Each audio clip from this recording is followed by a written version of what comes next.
Selamünaleyküm. Buradan Doğu Türkistan Kamp Mağduriyetinden olarak Çanakkale şehitlerimize rahmetle anıyoruz ve kendileri için dua etmek istiyoruz. Mikrofonu hocamıza veriyoruz.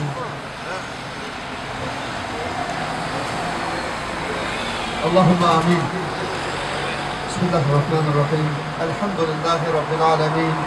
Errahmanirrahim. Maliki yevmiddin. İyyâke na'budu ve iyyâke nesta'in. İhdina sıratal mustakim. Sıratallezîne en'amte aleyhim. Gayril mağdubi aleyhim veleddallin. Allahümme salli ala Muhammed ve ala ali Muhammed kema salleyte ala İbrahim ve ala ali İbrahim inneke hamidun mecid. Allahümme barik ala Muhammed ve ala ali Muhammed kema barekte ala İbrahim ve ala ali İbrahim inneke hamidun mecid. Ey Hak Subhanahu ve Teala, özlerinin rızalığı üçün, özlerinin razılığı üçün, özlerinin yolunu menip, özlerinin dinini âli kılış yolunda şehit doğan barlıq şehitlerimiz üçün özlerinden mağfiret dileyimiz, özlerinden âli urun makam ata kılışlarını dileyimiz ya Allah.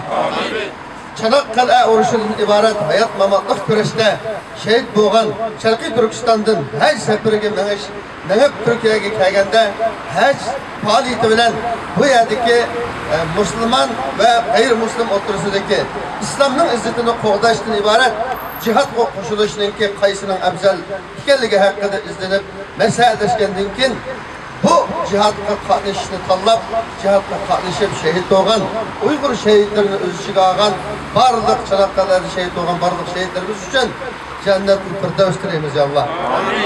Ulanın o himmetini, ulanın o şehadetini en yukarı, en yüksek makamda kabul kılışlarını dileyimiz ya Allah.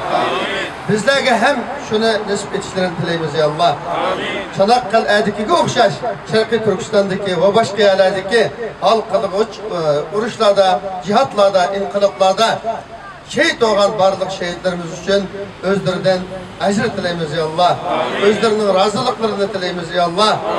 Çanakkale uruşundaki barlıq şehitlerimizdeki aile tavabatlarına sabır ata kılışlarını ve ulanın aile tavabatlarından şulanın izimiz adıgan gururluk, vicdanlık, imanlık, cesaretlik evlatlarını çıkarıp kılışlarını dileyimiz ya Allah.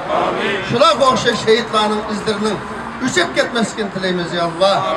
Ulanın tarihini, tarih seyiplerinde tekimi yarkın şekilde davamlaştırıp kılışlarını dileyimiz ya Allah. Bizdeki ulanın şehitlikini, ulanın şehitlik ceryanını bizler için ibretlik kıpırışlarını, ibretlik ders kıpırışlarını dileyimiz ya Allah. Ve ahiru davana enelhamdülillahi rabbil alemin ve sallallahu ala nebiyyina Muhammed ve ahiru rahmetike ya erhamer rahimin.